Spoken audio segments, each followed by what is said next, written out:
Photoperiodism, Cranes and Etiquette, 1965. You know, light, the duration of light which is necessary for flowering, we will be discussing it under the head photoperiodism. The influence of the duration of daily periods of light and darkness on the flowering is called photoperiodism. This phenomena was first time demonstrated by Gardner and Allard in 1920 while they were working on Maryland mammoth variety of tobacco. On the basis of the period of day length required for the induction of flowering, different plants were classified by them into following groups. Short day plants, in short you call it as SDP. These plants require a relatively short day light period, usually 8 to 10 hours, and the most important thing is that they should get a continuous dark period of about 14 to 16 hours for flowering. For short day plants, a definite continuous dark period is critical. So, you can also call them as long night plants. Example is Xanthium, Pennsylvanicum, Glycine max, Chrysanthemum, sugarcane, etc. Long day plants, LDP. These plants require a longer day light period, usually 14 to 16 hours for flowering. Example is Spinacia oleracea, Beta vulgaris, Raphanus sativus, that is radish, Avena sativa, that is oat. Day neutral. These plants flower in all photoperiod ranging from 5 hours to 24 hours continuous exposure. In this comes Mirabilis, Lycopersicon esculentum, that is tomato, cotton, sunflower, etc. Now you can see how much is the duration of light required for the flowering in these short day, long day, and day neutral plants. Short long day plants. Flower when short photoperiods are followed by long photoperiods. Example is some variety of Triticum vulgare, Secale, cereale, etc. Long short day plants flower when long photoperiods are followed by short photoperiods. Example is Cestrum nocturnum, that is the common name is night jasmine, Bryophyllum, etc. From different experiments performed by different workers, it has been concluded that perception of light stimulus is mainly performed by leaves and buds, and for this purpose only few leaves are sufficient.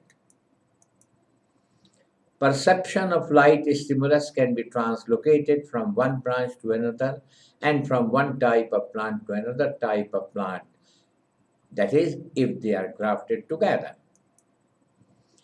Chelekian, 1936, suggested that florigen is a substance, formation of which provided necessary stimulus for the act of flowering, and the nature of this flowering hormone is similar in all types of plants. Borthwick and Hendrick observed that phytochrome is involved in the initiation of flowering stimulus in plants. The pigment was later on isolated by Butler in 1954. Phytochrome is a bright blue or bluish-green proteinaceous pigment, exists in two forms.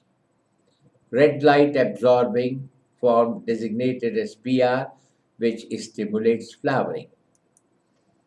Far red light absorbing form designated as PFR, which inhibits flowering.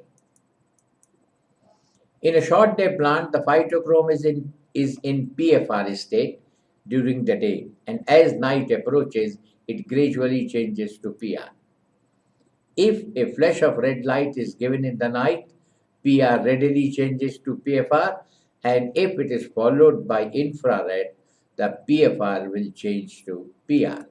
And this you can see by this equation. PR changing to PFR exposed to red light, and when it is followed by infrared, PFR changes to PR. Photomorphogenesis. When plants are grown in a continuous darkness, they become etiolated. That is, such plants have longer internodes, weaker, having yellowish half open, unopened leaves. Plants grown in white light do not show such conditions. When etiolated plants are kept in light, they gradually develop green color and become normal. The effect of light in reversing etiolation involves two kinds of action, one at the biochemical level for the synthesis of the chlorophyll, and secondly at the level of morphogenesis. Light acts to promote expansion of the leaves and inhibits elongation of internodes by inhibiting the movement of oxygen. This phenomena is called photomorphogenesis and is independent of the direction of light. The action spectrum of photomorphogenesis reveals that plants are most sensitive to red light, but blue light is ineffective. Vernalization. Certain plants require a low temperature treatment for flowering.